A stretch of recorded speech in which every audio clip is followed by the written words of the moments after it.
Un citoyen de nationalité française a été appréhendé ce dimanche 25 juin 2023 à l'aéroport international de Goma avec des faux lingots d'or grâce à la vigilance des services spécialisés. Gianessini Stéphane, c'est son nom, selon son témoignage, a été frappé par un groupe avec qui il avait une convention d'achat de 17 kilos d'or dont le premier paiement a été de 80 000 dollars américains.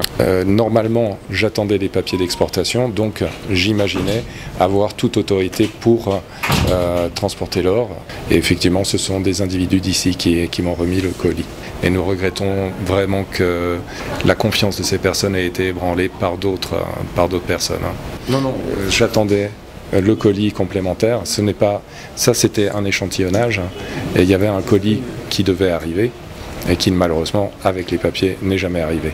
Les membres de la Commission nationale de lutte contre la fraude minière, CNLFM, se sont réunis ce lundi 26 juin 2023 pour statuer sur ces cas. Après analyse au laboratoire, les résultats ont prouvé que ce n'était pas de l'or, mais plutôt un mélange de cuivre et du zinc. Erasme Mayoka est le coordonnateur de la CNLFM au Nord Kivu. Et la séance d'aujourd'hui est liée à un colis qu'on a saisi hier à l'aéroport.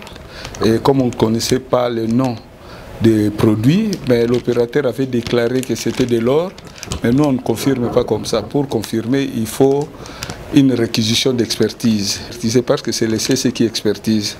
Après expertise, nous vous confirmons que ce n'est pas de l'or, mais c'est plutôt le bronze. Le coordonnateur de la CNLFM, qui est aussi directeur du Centre d'expertise d'évaluation et de certification CEC, exhorte toutes les personnes qui s'intéressent aux activités minières de consulter les services habilités pour éviter de tomber dans les filets des frappeurs. Le gouvernement central a pris une mesure incitative qui a réduit sensiblement la taxation dans les secteurs aurifères.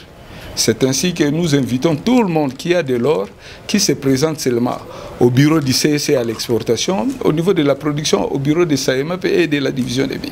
Tout celui qui dispose de l'or, qu'il vienne seulement auprès des services déclarer son or, respecter les normes de traçabilité, parce qu'en matière d'or, il y a la norme régionale qui prime sur la norme nationale. Alors, il faut venir au bureau. Vous savez qu'ici à Goma, nous avons beaucoup de frappeurs. Comme le monsieur a été frappé, parce qu'il a déjà déboursé 80 000 dollars pour... On lui a dit que c'est 1,99 kg. Donc, ce n'est même pas ce qu'ils avaient déclaré en termes de poids, ni en termes de qualité. Donc, il a perdu ces 80 000 dollars du coup comme ça.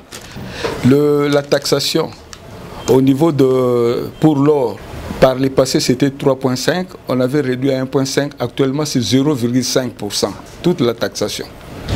Donc l'État a fait quelque chose de positif. Le parquet général a été saisi du dossier où ce sujet français sera présenté devant un juge pour instruction du dossier en flagrance, nous a précisé Emmanuel Makanda Ndianga, avocat général au parquet de Goma.